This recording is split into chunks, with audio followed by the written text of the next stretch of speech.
Jericho Rosales, miss na nga ba si Janine Gutierrez?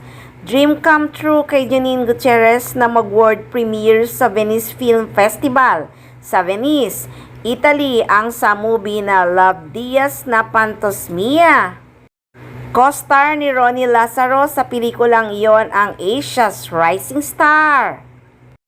At dahil nasa Venice nga si Janine, mukhang miss na siya ni Jericho Rosales na nanliligaw sa kanya.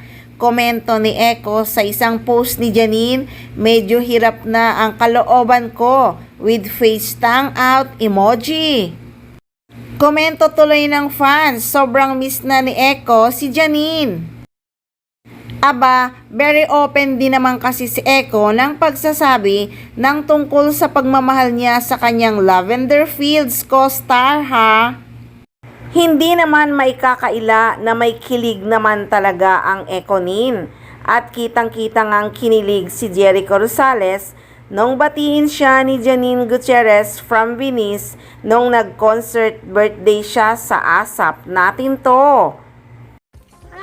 Happy birthday! I'm so excited for you that you're performing again on ASAP. I know it's been years, and I just want to say happy birthday and I wish you all the best, and I'm so happy for you and everything that's going on and with Laffy, and see you soon! Mwah.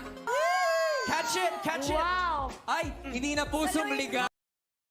Speechless pa nga si Jericho nung nag-flying kiss na si Janine Gutierrez. Hehehe, ano ba ito? Paunin lang ako, pero gusto ko sila sa Lavender Fields. Idol ko talaga si Jericho sa larangan ng pag-arte. The best talaga si Echo.